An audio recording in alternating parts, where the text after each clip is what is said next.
It's mint. Oh my god. With ISO 100 or 200, depending on what your camera settings are. I'm going to try that as a baseline. Oh shit, are you alright? Yeah. Well, good evening, and quite an unusual start to a video for me. First of all, I'm in the house, which is quite an unusual thing in itself. Not that I'm in the house, just that I'm starting a video from in here. So why am I starting in here? Well, I want to show you some stuff because we're going out later at night time, and it'd be easier to show you here than it is out there, probably. So, I'm going to try something. Been itching to do this for ages. So I'm going to show you some of the things I've got, and I'm going to tell you what we're going to do before we go out and do it later on. I'm quite excited because it's something I've never done before. I've seen some pictures of it and I just think it looks mint.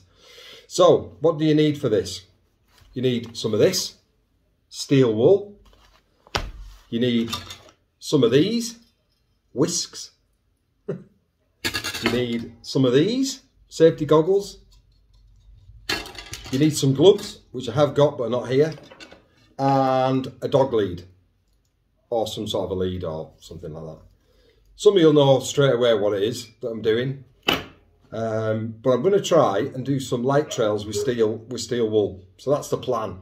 Really spectacular shots if you get them right. So what I'm going to do is, I've got two types of steel wool. I've got some medium coarse steel wool and some fine steel wool. The reason I've done that is because, having done a bit of research, the fine steel wool lights quicker and burns quicker. So I'm going to use that to start and put that at the bottom of the whisk.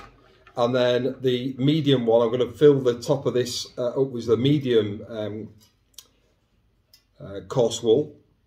Because that's a slower burner, and hopefully it'll mean we'll be able to get a longer exposure, because when we do these shots, we're probably going to be looking at around 25-second exposure, somewhere about there. So I've got to modify these a bit. These aren't the best. I did have one of these. This has got a metal end, which is obviously easier, and you can attach a dog lead straight to the end of that, so that'll be fine for whizzing about with when it's on fire.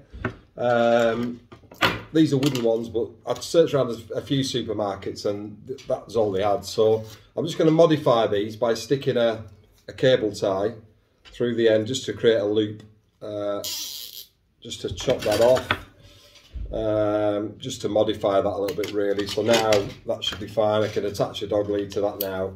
It's pretty strong, should be able to whiz that round.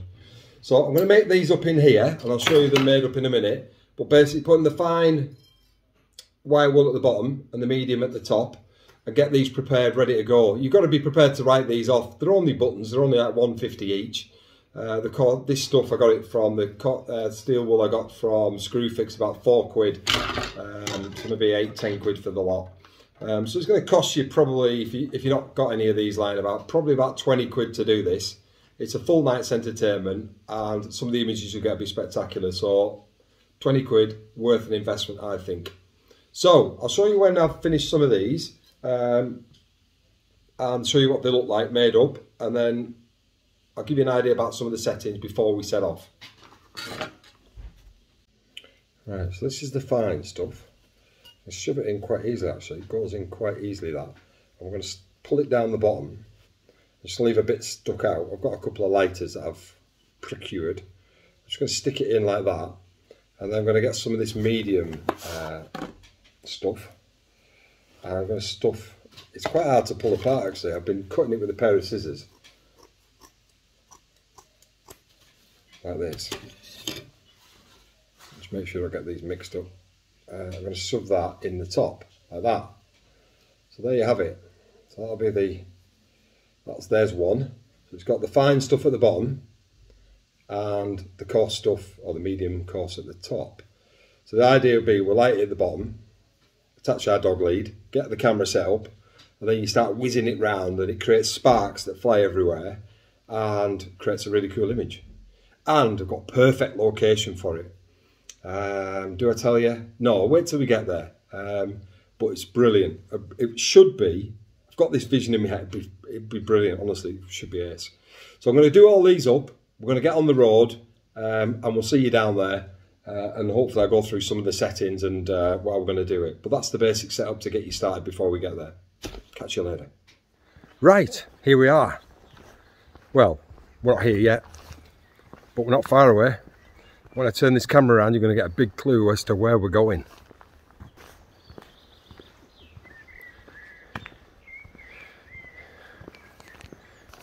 Yes, Rydal Cave. Fantastic big cavernous cave just on top of Rydal water. Has water in the cave, great for reflections, should be brilliant. So that's where we're going, we're heading there.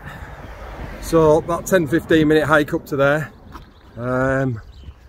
providing we don't have to stop for sunset because it's looking quite nice. So we'll see you up there and we'll go through a bit of planning.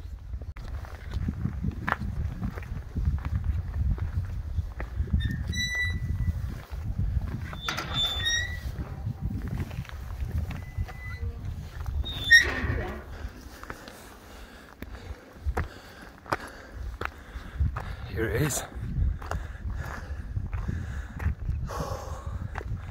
This is going to be awesome. Right, we're here. Enough of that? Right, this is what we've come to see. This fantastic cave, full of water, which is going to be great for reflections. These stepping stones here are going to provide a nice leading line. And can you imagine being stood on the end of there, whizzing your thing around, coming here, getting a reflection of you doing it in the water with these stones leading into it? That's one shot for definite, and there's probably another shot from the opposite direction. So they both work. Let's go in and have a look. Right, I'll make some apologies now. Obviously it's going to be dark when we do this, so the video is not going to be fantastic quality. I'll try and get some video of all the sparks flying about if I can. I'm not sure how it's going to come out, so you might have to bear with me on that. You get the idea, get it all lit up, get all our settings once it's gone dark, and then we're going to set up and get some shots in here, and I think it will be wonderful. Wonderful. Right, I'll catch up with you in a bit.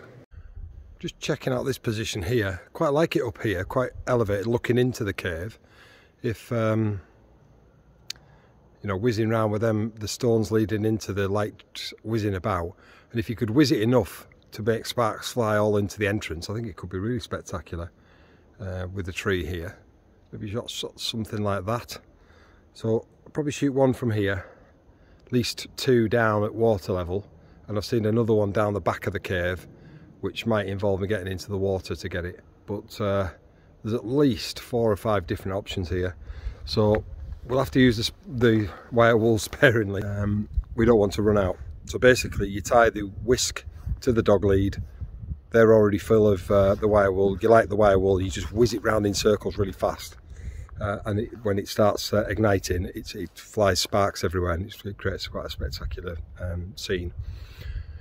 So the next you'll see of me will be in the dark, getting ready to set up for our first shot. Oh, there was one thing I forgot, the health and safety briefing. Right, don't forget, there's going to be sparks flying everywhere when you do this, so don't do it anywhere where there's things that might catch fire. Obviously in here all we've got is rock and water, so it's absolutely ideal. But don't do it anywhere where there's dry grass or anything like that where it might catch fire. So really think about your environment. I've got safety goggles, gloves, fireproof gloves, and something for me baldy head. Because when there's sparks flying everywhere, you need something on your head. So pick an old coat or an old jacket you don't mind getting sparks on that might put holes in it. So gloves, hat, yeah, that's it. Please take care. I'm just saying all this, I'll probably end up getting burnt doing something on the daft, but there you go. That's the basic health and safety one and over. Thanks. Right, here we go. I'll start getting some stuff ready. Umbrella, we're going to need that later. Got something special planned for that. Goggles. Got some safety goggles actually. Right. A big bag of stuff with all the bits and pieces in. Like a terrorist with like a load of devices in my bag. There we go, a little chocolate bonbon. Ooh, getting excited now. Right, I need to don some safety equipment and then see how we get on. Hang on. Right. Gloves, specs, check, lead. That. Now I'm going to set this video up to try and video this. Whether it works or not is a $60 million question. Maybe, maybe not. Paula's just setting up, she's going to take the first shot. She's just sorting out a manual focus. So the idea is you've got a manual focus on your target. We're going with 25 seconds at f16 to start with, ISO 100 or 200 depending on what your camera settings are. I'm going to try that as a baseline. Oh shit, are you alright? Yeah. Fucking hell. Jesus Christ, you absolute muppet. Sorry, Paula's just gone right on the, bless her.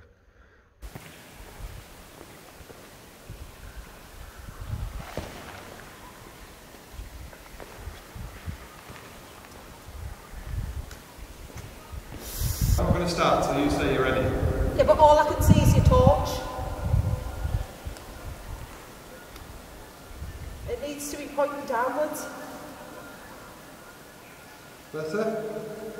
Hang on.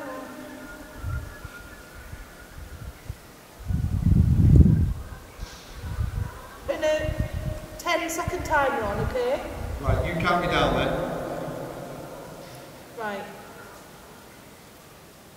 Are you ready to go if I start counting? I'm ready to go ahead. 9, 8, 7, 6, 5, 4, 3, 2, 1, go.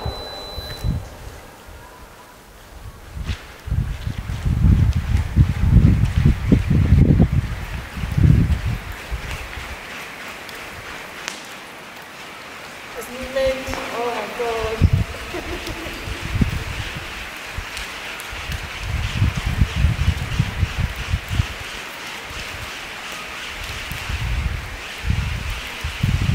Okay. Here we go. Yep. Woohoo! Right. Paula's taking the first shot. We're taking turns because it's so much fun, this. Let's have a look at her shot, see what it looks like.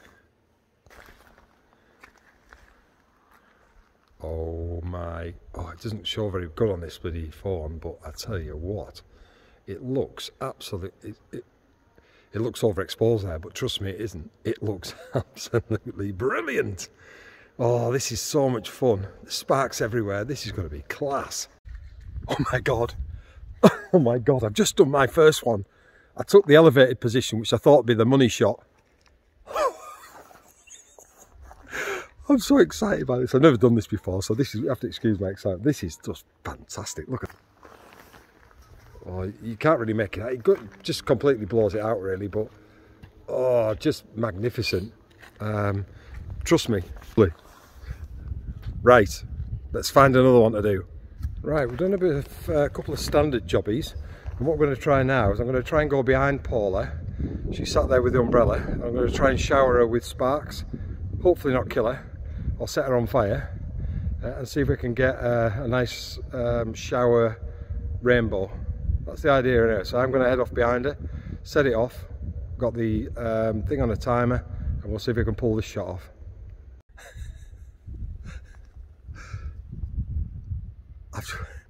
That is insane. That is absolutely nuts.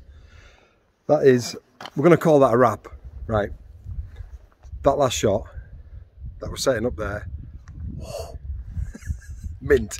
Anyway, what I'm going to do, I've saved all the shots till the end to make you watch till the end, but I'm going to put them up now. I've really enjoyed this. I know Paula has, apart from a diving expedition. I nearly felt like I should have put two cards up, you know, 5.9, 6.3.